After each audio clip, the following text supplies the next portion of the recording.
यह अंतिम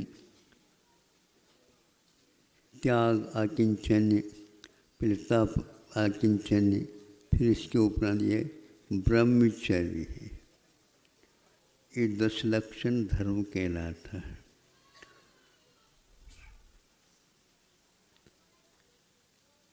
एक तप भी इसके बीच में आया है। तप वैसे 12 प्रकार का होता है। 6 प्रकार के बाह्य और 6 प्रकार के आभ्यंतर अंतरंग तप होते हैं। ये तप आज का नहीं, किंतु अनंत काल से परंपरा से आ रहा है। जिस प्रकार सूर्य अपने किरणों से धरती को तपाता है और अंत में धरती को ठंडा कर देता है, इसी प्रकार यह भी तप हम लोगों के लिए आतप पैदा तो कर देता है, किंतु धीरे धीरे वह ठंडा भी कर देता है। और ऐसा ठंडा कर देता है हमेशा हमेशा के लिए। उस आतप को भी लोग याद रखेंगे और आधा घंटा भी नहीं होता तो वह वर्षा हो जाती है तो शांत हो जाता है। जीवन में भी ऐसा ही क्रम है। जिन्होंने इसको अपनाया वे शुरुआत में तो लोगों की निगाह में कष्टकारक लगा, किंतु अंत में उसका फल जब उन्हें मिला, अरे भैया हम भी इन्हीं के साथ हो जाते तो बहुत अच्छा लगता। लेकिन हम चूक गए। हम ज़्यादा जिज्ञासा अथवा ऊहापो अथवा द्वंद्व, द्वंद्व समझते हो आप? द्वंद्व एक समास भी होता है संस्कृत में, नहीं समझे? आपस में शब्दों में लड़ाई होती है और व्याकरणाचार्य उन सबको एक ही समास में बांध देते हैं। सम्यक दर्शनम च, सम्यक ज्ञानम च, सम्यक चारित्रम च इति। इस प्रकार सम्यक दर्शन ज्ञान चारित्राणि मोक्ष मार्ग है। ये 3 शब्दों का मेल समास कैसा होता? पहले सम्यक दर्शन का नाम आया गया, इसलिए वह सर्वश्रेष्ठ प्रधान होना चाहिए। फिर सम्यक ज्ञान का बीच में हो गया, दूसरे नंबर में रखना चाहिए, उसमें शक्ति कम है। और चारित्र तो यूँ है। लेकिन आचार्य कहते हैं सम्यक दर्शन सम्यक ज्ञान, इन दोनों को यदि पूर्णता में मिलाने वाला है तो सम्यक चारित्र है। मोक्ष मार्ग तब तक नहीं बन सकता जब तक चारित्र वहाँ पर उदित नहीं होता है। इस प्रकार का इसका संयोजन है। तो टीकाकारों ने कहा है कि मैं तो इसमें मत करो, किंतु ये तीनों अपने स्थान पर अनिवार्य है। पहला दूसरा इससे कोई मतलब नहीं। अंत में होता है इसलिए उसका फल अलग होता, ऐसा नहीं। किंतु एक स्थान पर ये भी उल्लेख किया है तन निसर्गादधिकमात्वा है। वह सम्यक दर्शन सम्यक ज्ञान सम्यक चारित्र मोक्ष मार्गात्मक है। वह सहज भी होता है और उपदेश से भी होता है। सहज कैसा हो सकता है? तो आचार्य कहते हैं सम्यक दर्शन यदि हुआ उसी समय, आगम का उल्लेख है, उसी समय तीनों हो जाएंगे, इसमें कोई बाधा नहीं आती। अच्छी बात है। एक व्यक्ति पहले से टिकट जो है खरीद करके घर में रहा। एक व्यक्ति जिस दिन जाना था गया और 15-20 मिनट पूर्व में अथवा भीड़ को देख करके पहले से वह लाइन में खड़े हो गए। और उसको उसने टिकट खरीदा, अब तो पक्का हो गया गाड़ी आएगी तो हमें चलेगा। एक व्यक्ति किसी कार्य में व्यस्त था और वह पहले टिकट खरीद नहीं सका, इसे चला नहीं सका, और दूसरी बात लाइन में भी खड़ा नहीं हुआ, और उसी बीच में गाड़ी आ गई।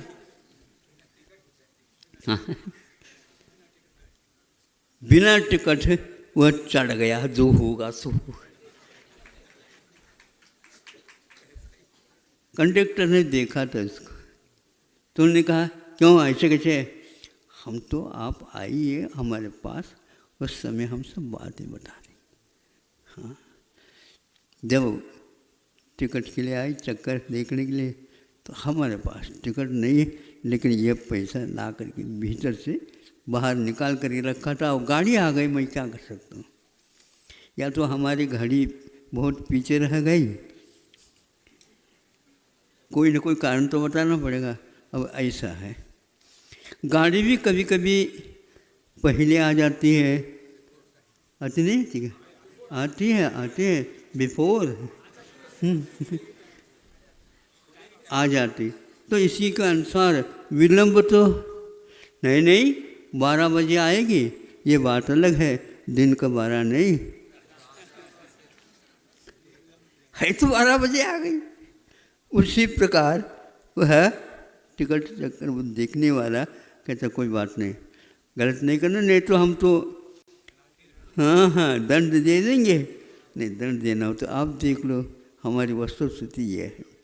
इस प्रकार तीनों एक साथ करके वह गाड़ी में बैठ सकता है। इसमें आचार्यों ने किसी भी प्रकार से विरोध नहीं किया। हाँ, यह अवश्य है, क्रम से इसका वर्णन किया इसलिए लोग समझते हैं, किंतु एक साथ तीनों हो सकते, ये सिद्धांत अकाट्य है। अनादि मिथ्या दृष्टि को भी यह संभव है, इसलिए आप एक साथ तीनों को भी प्राप्त कर सकते हैं। हाँ, किंतु नहीं पहले टिकट पक्का कर लो, पक्का करके रख लो, और यदि मान लो उसमें डेट है तो वह मिट भी चल गए। कभी कभी तारीख के अनुसार टिकट होते हैं तो फिर अब नहीं चलेगा।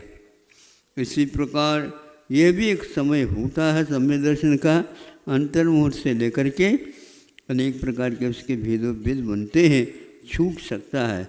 हाँ, उसको स्थायी यदि बनाना चाहते हैं तो चारित्र के सहारा लेते ही उसको बहुत कुछ सहारा मिलता है, और वह अंतर्गत्वा मुक्त हो ही जाता है।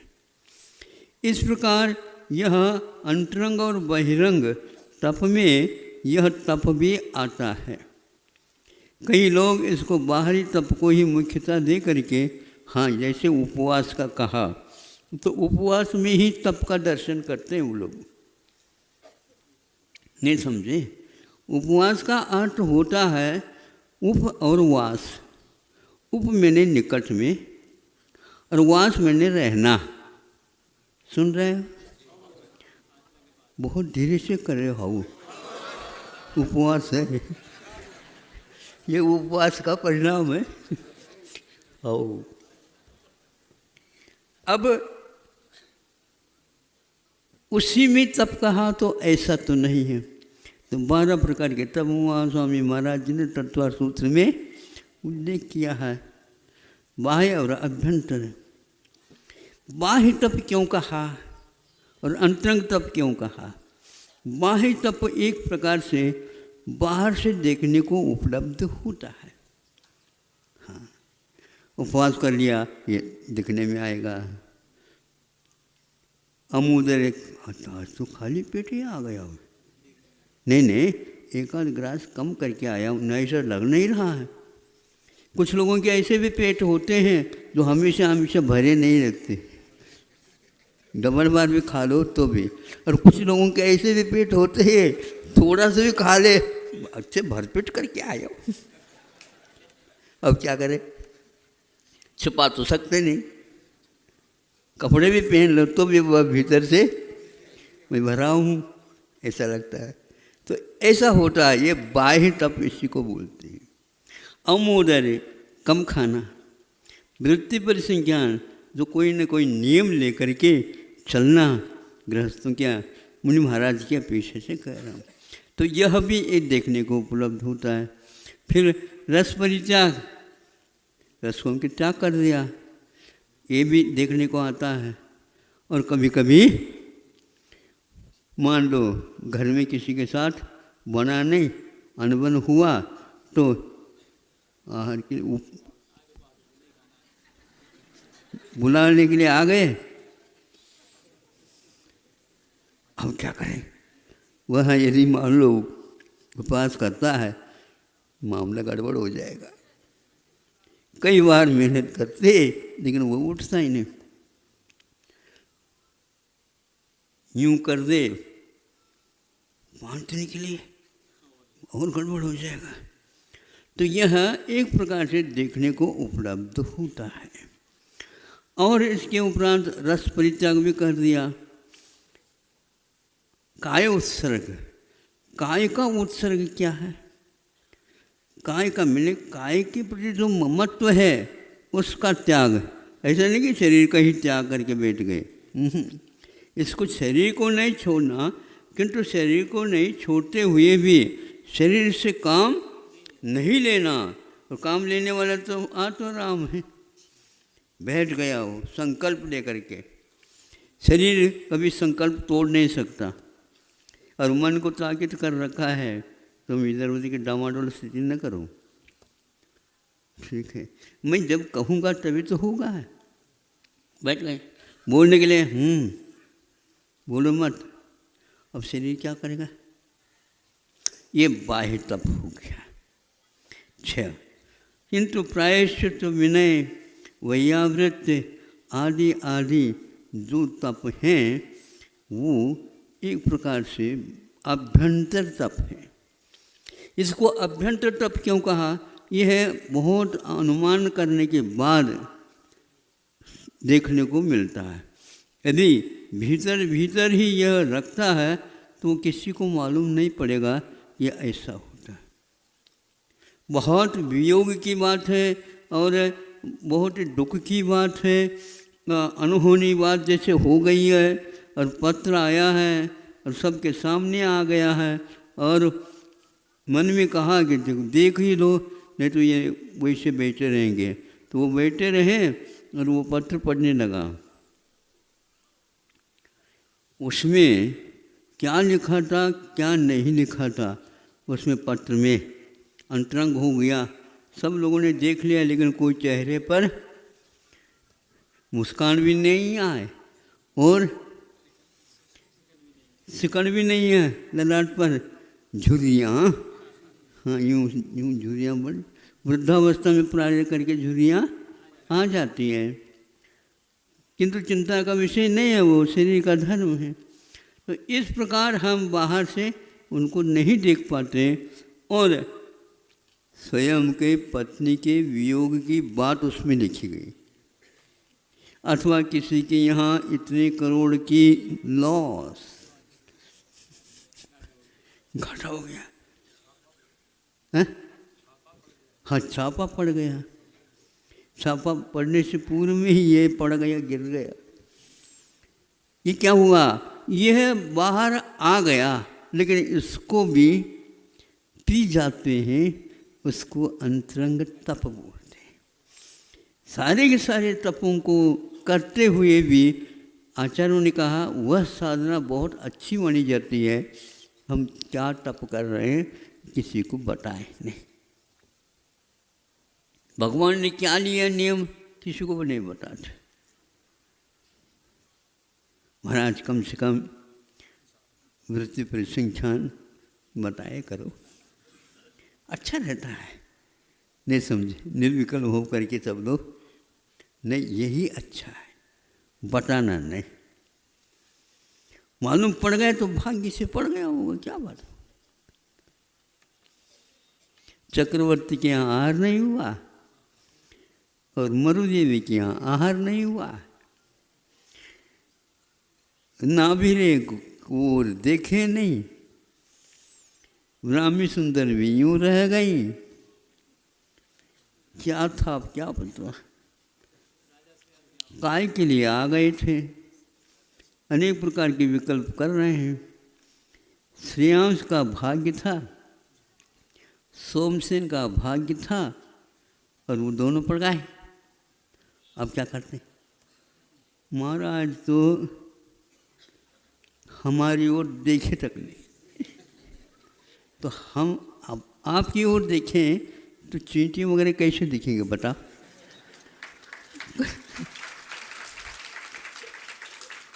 फिर भी आपका रिफ्लेक्शन, प्रतिबिंब आंखों में आ ही जाता है, और शब्दों की आवाज़ ध्वनि भी सुनने को नाराज है।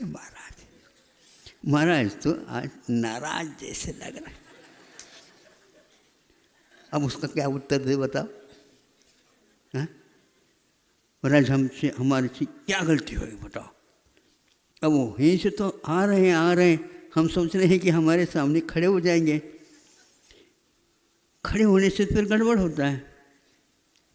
फिर और थोड़ा देख लो महाराज, ये देख लो, ये देख लो, ये देख लो, तो 5 मिनट लगा देंगे। नहीं, जो दिख गया इतना ही पर्याप्त।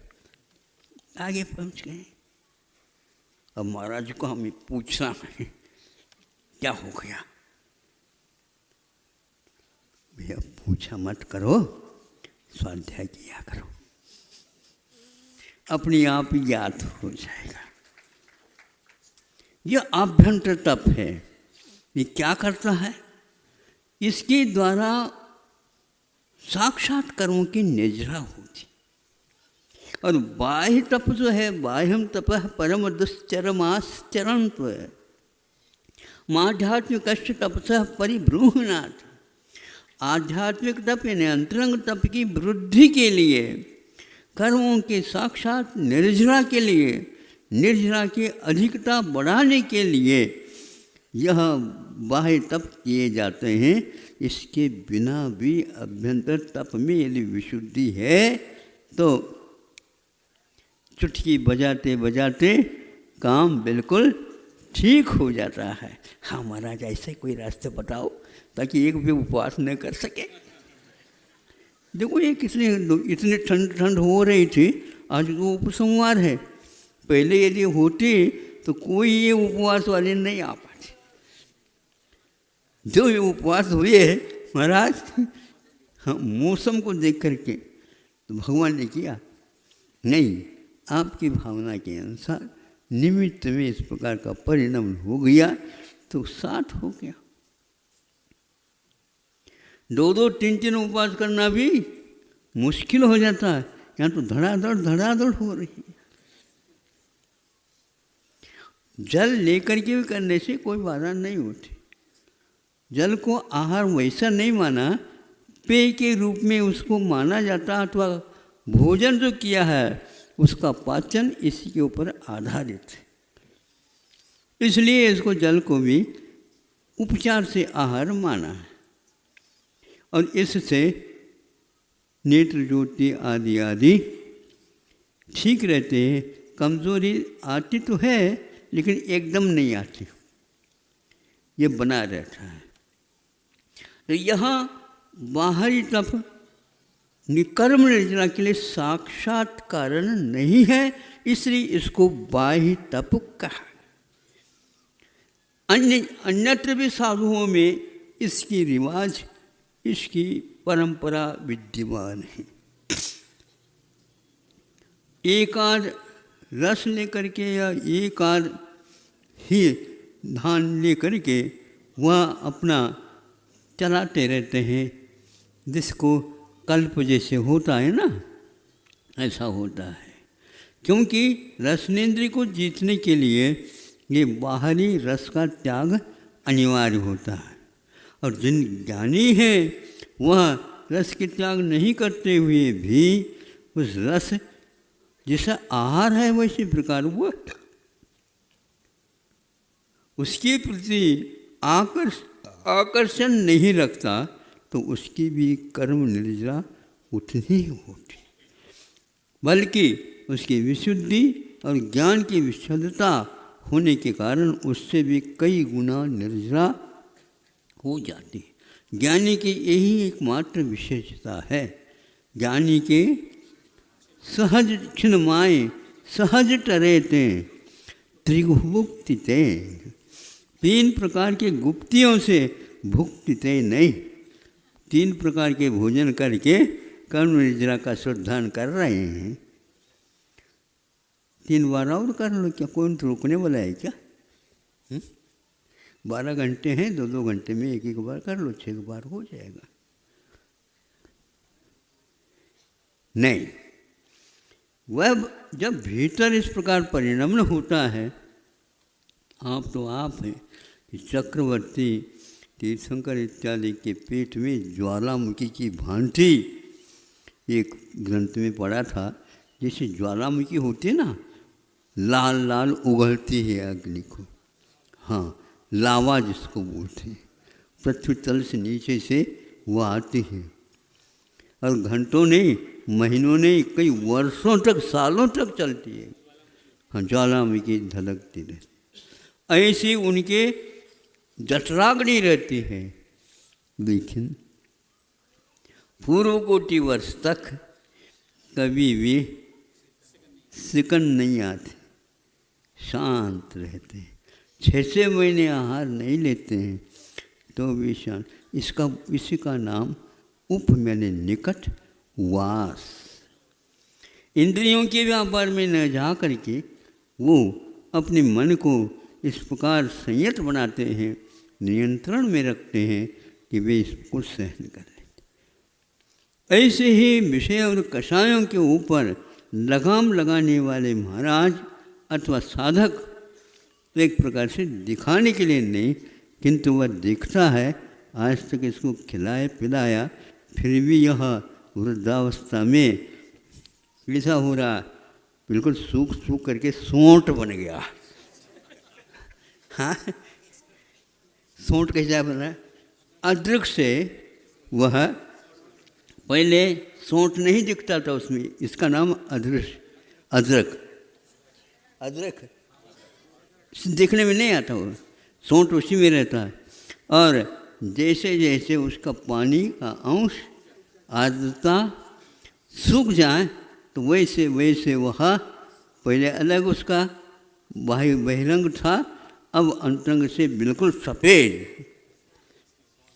है।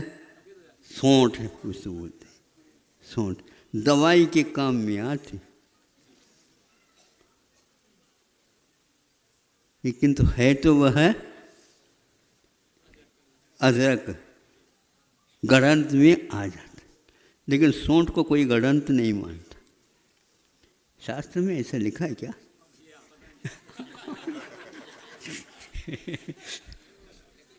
और चूँकि अवसर की अपेक्षा से कोई गड़बड़ी न हो, इस अपेक्षा से उसको ले लेते हैं। इसी प्रकार हल्दी की भी बात है।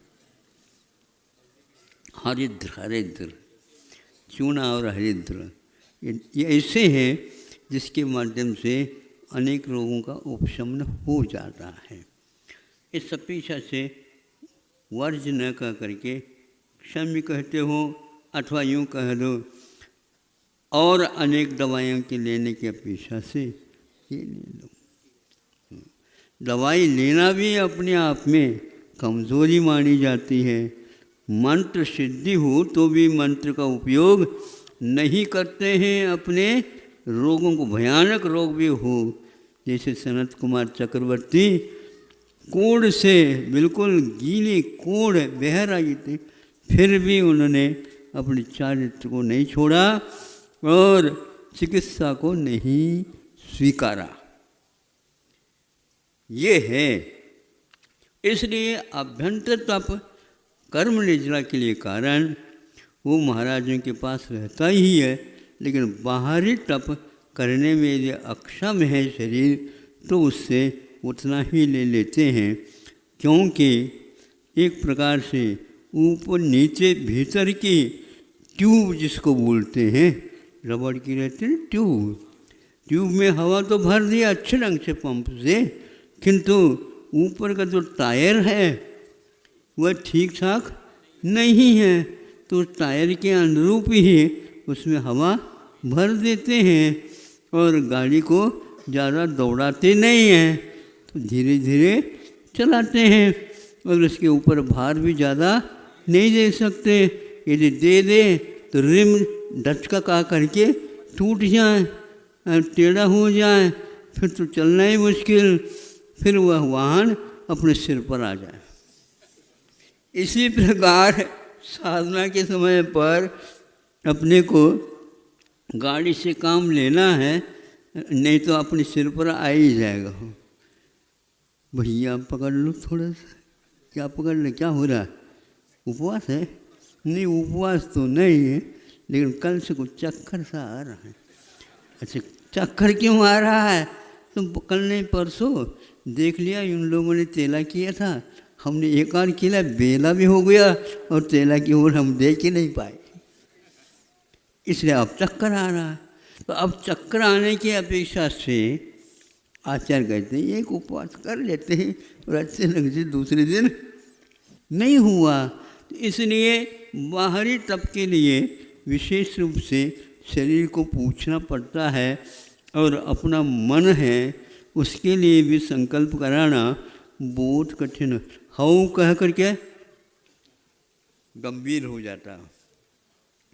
हऊ तो कह देता है, सबके सामने कह देता, फिर बाद में भैया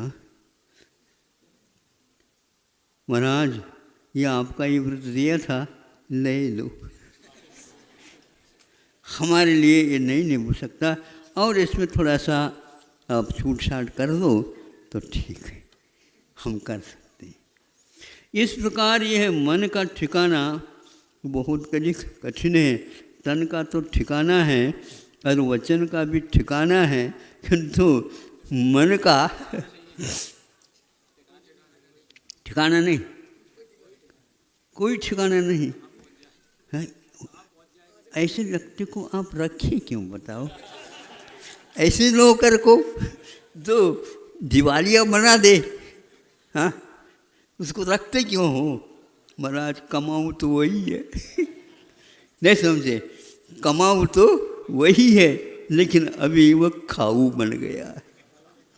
बिल्कुल, उसको भूख नहीं लगती, नहीं समझे, तो भूख लगती है वो बोलते नहीं, लेकिन यह ऐसा तूफान मचा देता है, दुनिया में उसका बोलबाला हो जाता। एक भी मन थोड़ा सा विपरीत चले, विश्व में तहलका मच सकता। एक व्यक्ति भी विश्व युद्ध के लिए पर्याप्त हो जाता है, थोड़ा सा दिमाग खराब हो तो।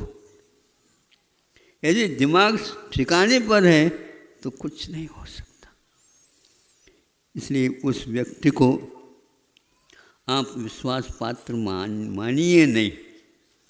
हाँ, जब वह उसके लिए खुराक नहीं मिल पाती, पांचों इंद्रियों को तो अपने पार्टी में ले ली उसने, वो आ गई, शरीर तो पहले से है।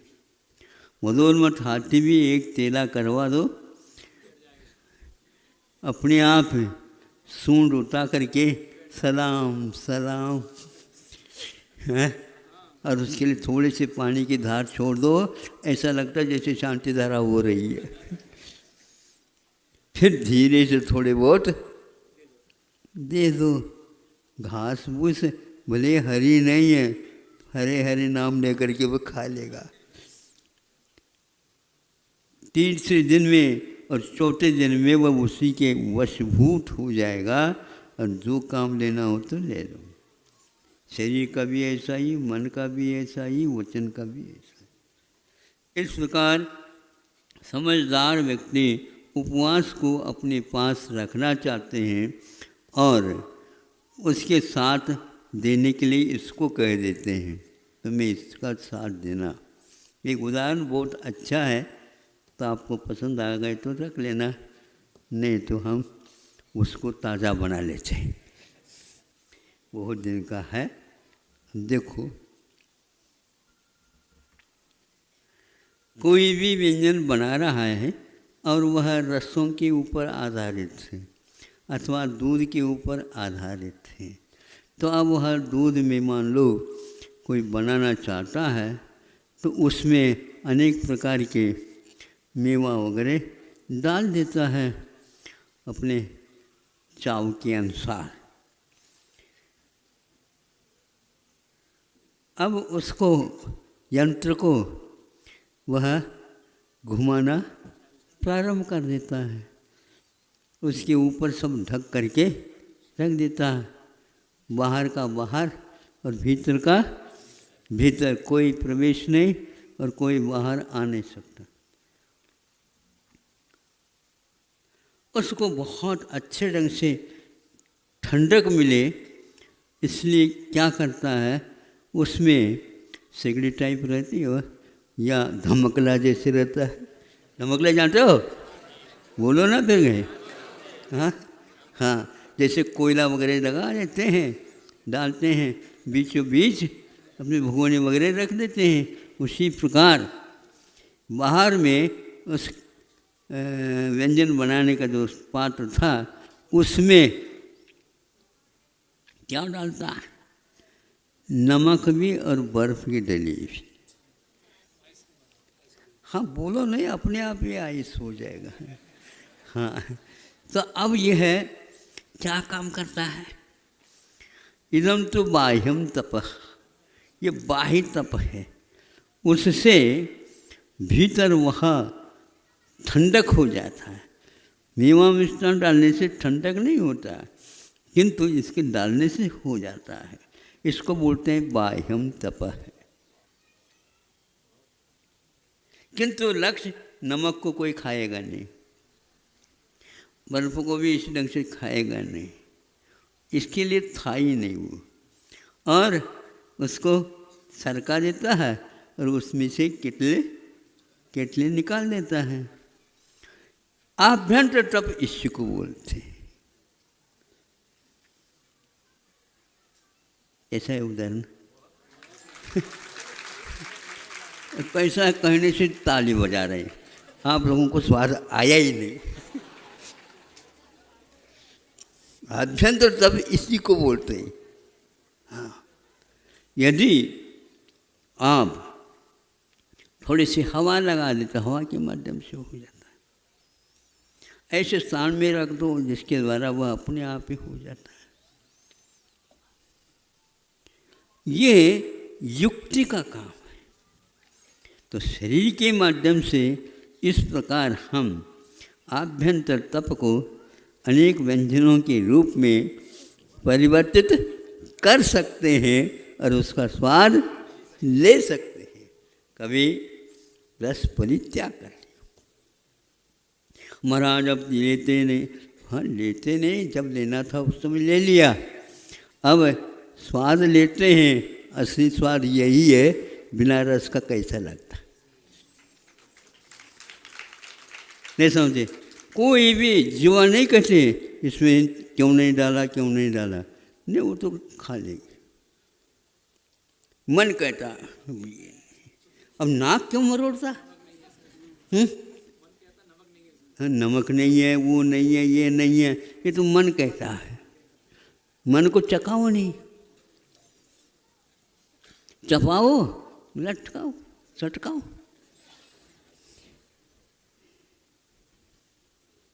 क्या कहते हैं इसको? हुई माटी,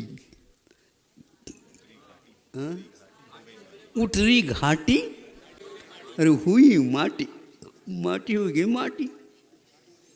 बस इतना ही है। जैसे आप क्यूनाइन की जो गोली है ना, उसको जीभ से लगाते नहीं, एक तरफ एक गिलास पानी और एक तरफ से गोली, आंख बंद करके छोड़ दिया और पानी पी लिया, तो क्या हो गया? वह उथरी घाटी हुई माटी। अब पेट में गया तो उसकी न कड़वी है न मीठी है, कुछ भी नहीं। इसी प्रकार आप बहुत रस भरिए से समझ करके और उसको सटकाओ और मन को पूछो क्यों, कैसा लगा? हमें क्या मालूम आप इस प्रकार मेरे साथ व्यवहार करते हैं। हमें क्या मालूम ये बरसों से हमने करते करते आए, एक आध बार हो तो हमारे लिए बहुत कोई बात नहीं, आपने बहुत खिलाया। अब एकदम आप उत्तर दे रहे हो, तुम दगाबाज हो। फारसी में मन को दगाबाज बोलते हैं और फारसी में इसको बदमाश बोलते हैं। बदमाश का अर्थ होता है मालूम है? बद मैंने नहीं, मांस मैंने उड़द। उड़द जिसमें नहीं है, ऊपर छिलका मात्र रह गया, इसका नाम बदमाश। और चेतन किसको बोलते हैं? शरीर को चेतन नहीं कहते हैं, किंतु चेतन तो चेतन है। वह उड़द की भांति सफ़ेद झक, ऊपर का ये शरीर छिलका। नहीं समझे? इस छिलके को आप फटकार दो सूप में लेकर के, नहीं समझे? फूंक नहीं सको, यूं यूं कर दिया, फटकार देना, ये एकदम जा कर के गिर जाएगा। उड़द का एक दाना भी बाहर नहीं आ सकता। वही तो अंतरंग तपस्वी माने जाते हैं। और आपको कोई मना नहीं कर रहा, ये तो पहले से ही बनी हुई लिखी हुई चीज़ें हैं, आप करिए। मन को यदि आपने नियंत्रण में रखा, इस समय में भी चतुर्थ काल में जो कर्म निर्जरा नहीं होती थी, धीर संगन का योग भी मिला और अनेक प्रकार के साधु समागम भी मिला, समूह शरण भी मिला, सब कुछ मिला, चतुर्थ काल भी मिला, दिन तो रोते ही रह गए।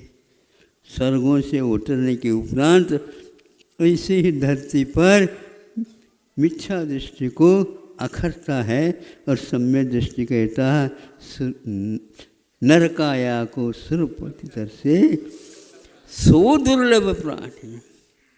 इस नर की काया के लिए नरपति भी और सुरपति भी तरसता रहता है, और यहाँ कहीं भी व्यक्ति नरपति सुरपति के लिए तरसता रहता है। बहुत अंतर आ गया है।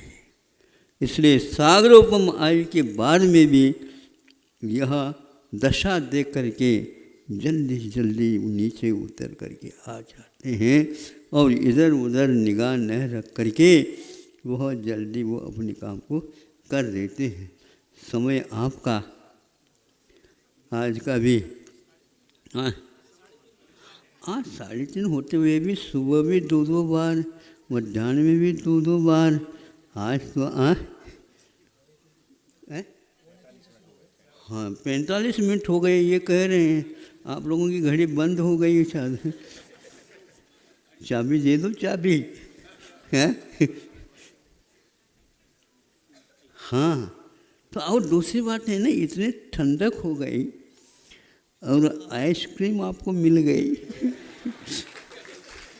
ऊपर से तो नमक डाल रहे थे और आपके लिए नमक का स्वाद नहीं आ रहा है, बर्फ का स्वाद नहीं आ रहा, बाहरी कोई लू भीतर पहुंच नहीं रही है और उन मेवों में से जो स्वाद था वह अपने आप ही बाहर फूट कर गया। तो ऐसा ही है अंतरंग तप, ब्रह्मचर्य इसी में से एक है कि ब्रह्मणि चर्यते रमते इत्यर्थः ब्रह्मचर्य। जो ब्रह्मा में रममान हो जाता है वह एक प्रकार से ब्रह्मचर्य कहलाता है। पर वस्तु को हम भोग्य मानते हैं, यही हमारी कमी है। वस्तु को वस्तु के रूप में स्वीकारो। वस्तु कभी भी परिग्रह नहीं होती, किंतु अभिनिवेश जो भाव है, अध्यवसान भाव है। नहीं वस्तु दो बंधु अध्यवसान हो ही बंधु। वह अध्यवसान से ही बंध होता है, वस्तु के कारण नहीं। इसलिए दुनिया की संपदा को देख करके भी वह दुनिया की संपदा है, हमारे काम की नहीं है। तो कोई भी परिश्रम नहीं करता उसको रंग संग्रह करे। कौन संग्रह करे? संग्रह करने से संग्रहणीय बीमारी होती है। हाँ, फिर बाद में दवाइयाँ वहाँ पर नहीं मिलती है, चाहे पंचकर्म करो चाहे षटकर्म करो।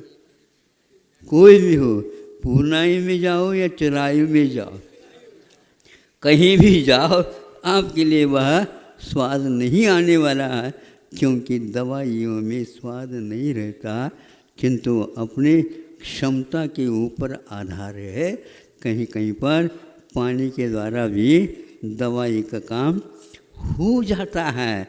जो मान लेता है उसके यहाँ हो जाता है, और असली दवाई देने के उपरांत भी क्या पता डॉक्टर साहब ने ऐसा लिया, मुंह मांगा, पैसा तो ले लिया, लेकिन इससे ठीक नहीं हो रहा है, दूसरे को बुलवाओ, दूसरे इससे डबल लेगा, तीसरा ये डबल और लेगा, तो घर बेच लो, नहीं तो घर से बाहर निकलो। बड़ा विचित्र है। मन को थोड़ी सी भी हवा लग गई, अग्नि को, बुझती हुई अग्नि को थोड़ी सी हवा लग जाए, एकदम नहीं हवा देना, नहीं समझे। हवा देने से भभकती भी है और हवा देने से बुझती भी है। हाँ, इसलिए बहुत सुलगाते समय धीरे से, कैसे बोलते हैं नहीं समझे, फूकने से नहीं समझे, समझ में तो आ गया आप लोगों को। हाँ, तो धीरे धीरे वो सुलगाया जाता है। हाँ, थोड़े फूकना नहीं, थोड़े से धीरे धीरे, जैसे सुनार जो है नली के माध्यम से अपने मुद्रा को मोती इत्यादि जड़ देता है, इसी प्रकार अपने को करना पड़ता है।